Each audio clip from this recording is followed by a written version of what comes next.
Hola, hola! Welcome to another episode of Out of Bacon. I am your glorious host, Tanya. All right, please give me a little bit of break. Don't judge my hair too harshly. It's I've done what I could. It's really taken on kind of a life of its own. This part used to be shaved. This part, I used to have some killer lines cut in here. It was very sleek and wonderful, and whatever. I guess I'm a wild person now, which is okay. Like, not like I'm going to be meeting clients or anything anytime soon, in person anyway.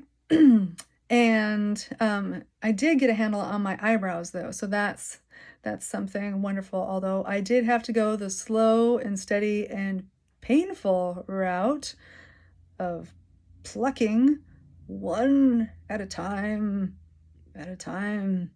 because apparently there is no more wax in the Western Hemisphere. Wonderful. So this is my current coronavirus-inspired frustration. So if you've got those things that are just getting on your nerves or something else that the stores are out of, that's, really getting to you or you can't find even online, because I put in an order for wax on Amazon and it's back ordered. This is my life now. Okay. No worries. I'm okay. Whew, my family's okay. My animals are okay. I still have a job. Things to be grateful for. Gratitude, of course, is a wonderful way to help get through the hard times, but the hard times are still the hard times. So that's what you have me for, is to give you a 15-minute break from coronavirus coverage, because literally sitting in front of that all the time, it can make you crazy. It can definitely keep you stuck on that hamster wheel of worry and fear, and we don't want that, right? Because that's just making whatever trauma you're going through that much worse. So let me give you something fun. Let me expand your knowledge base, perhaps, or if nothing else, give you a good laugh, because laughter is the best medicine. All right, so what did I promise you last time? Do you remember? Dragons, absolutely. So I'm going to tell you all about this particular type of dragon and introduce you into one very special lady in particular. All right, you ready? Here we go.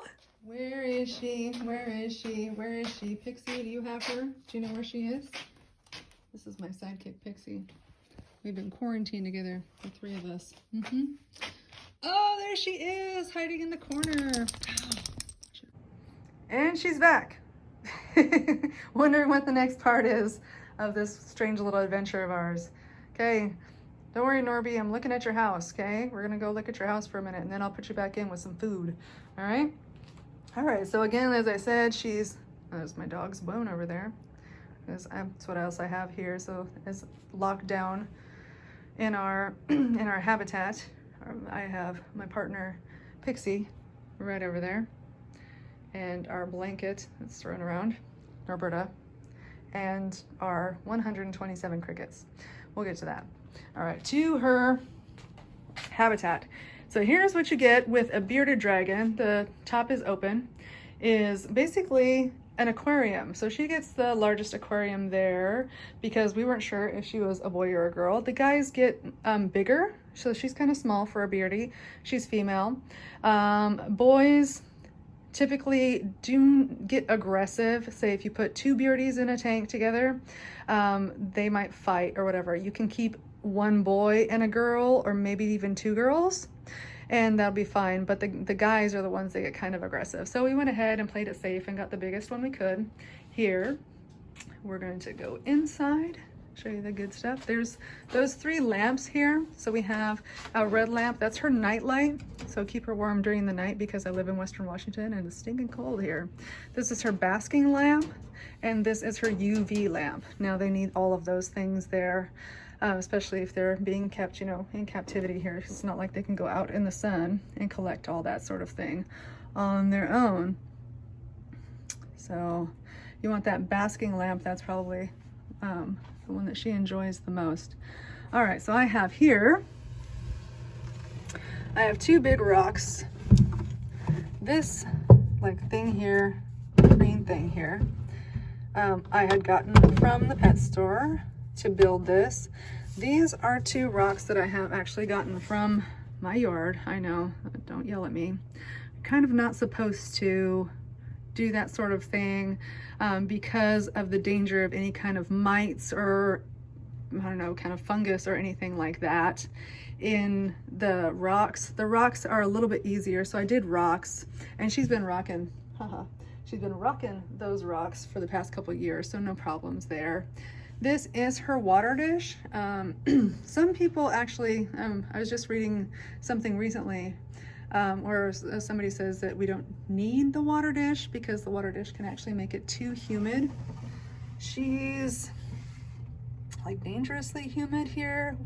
Something I'm gonna have to watch. You definitely want to keep it sort of in the green. This is a humidometer, a hydrometer, sorry, I said that wrong. A hydrometer, which is just basically checking the amount of water in the area. This is keeping track, of course, this is her thermometer, and keeping track of the temperature. She's perfect temperature here, which is almost 80 degrees. You want to go somewhere between 75 and 85, and that's her happy place. I know I like it that way too. But here I am in this cold state. I'm just kidding. So those are her places where she's going to bask. And this, oh, I hear her marching on someplace else. Okay, we'll figure that out. This was her Christmas present this last Christmas, actually, and it took her, this hammock, it took her a while to get used to it. For the longest time, she was actually sleeping underneath the hammock. And it took me a couple of times of kind of grabbing her up and placing her in the hammock appropriately for her to finally get it. I think it was the heat. I had to change one of the lamps out or something, and it was the heat that she enjoyed. They do like climbing to the top of a big rock pile or whatever in the wild and standing on that nice high position for the heat. And then I got her this silly little flower just for decoration. And that is pretty much all the things that you'll need to keep a beardy in captivity. And then we'll get into the food, because that's next. That's what she's really looking forward to. Hope I'm not making you dizzy. Apologize. Pause. So before I go ahead and put her back in, I want to take a look at her color. This is a very healthy colored lizard here with this. Sometimes you'll see hues of pink. She's got this nice healthy orange. This is a happy color for her too. She can sometimes get darker, so she color changes. She's a little not chameleon-like. So she doesn't change that much, but depending on how she's feeling, she can change her colors accordingly. Just wanted to say a little bit about her armor. She looks a little bit tough, a little bit threatening. You know, you definitely don't want to grab any of these. However, I will let you know they are fake. So we're going to listen to Norbi and get her right back where she wants to be, which is underneath that heat lamp. So I took her from her hammock, and that's where she's going to go. Right back to the hammock there, but she's gonna jump down in a minute. And I'll tell you, bearded dragons don't really jump that well, so sometimes she'll just kind of slide off and flop. It's funny to watch. But we're gonna go ahead and feed her. So I've given her a little bit of a salad. So she likes, she's not supposed to have kale or cabbage. Because there's a compound in there that she doesn't digest very well. I think I fed her kale off into the beginning, and she just decided she hates it. So kind of, I totally understand that, right? But this one is just some mixed greens and actually a blueberry. Hold on, I'll show it to you. I'll put this down here and I'll show you. Even more fun about a bearded dragon is you can also hand feed them. Don't want to do that too much because you want them to hunt. So when we feed her her live food, you'll see that.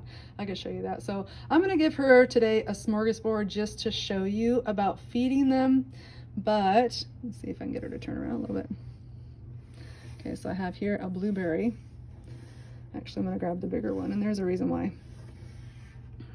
So I'm going to grab the biggest one. I'm going to put my fingers as far to the edge as possible because she has bitten me once by accident, totally my fault. I had a small blueberry and I put my fingers too far in and she nipped the fatty part of my finger. Yikes. And she does have teeth. She looks like she's toothless, like the dragon. But she does have teeth. Let's see if I can get her interested in this blueberry. get in here. What do you think, Norbi? Boop, boop. Yeah, okay, there she goes. Yes. So I will feed her one more just so you can see that again. All right. So remember, put your finger all the way over. Okay, so she's got that nice sticky tongue. And that's how she gets her live food too.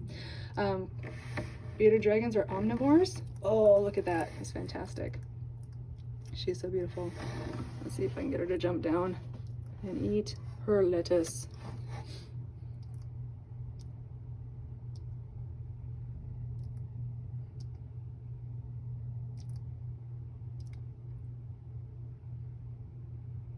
Yeah. Sometimes it's like getting your kids to eat their vegetables, right? I don't know what this face is, Roberta. So I'm gonna go ahead and move on to a couple other things that I have for her. So she is an omnivore, as I was saying, so she will eat her greens. As far as the fruits go, those are a sugar to her, so every once in a while she gets them. Think of it like whenever you get your cheat day, give her a berry, give her a little bit of an apple, that sort of thing can work for her. Look at that diva face. All right, I'm gonna move to giving her live food. So all right, folks, that's the end of part 1. Be sure to jump on over and follow me on part 2 so that you can see the rest of Norberta's meal. Will she finish the salad? Won't she finish the salad? What does she eat for live food? You get to see her hunting. Come on over to part 2. All right, but for right now, I'm gonna leave you with some baby pictures of Norberta. All right, see you there. Bye-bye.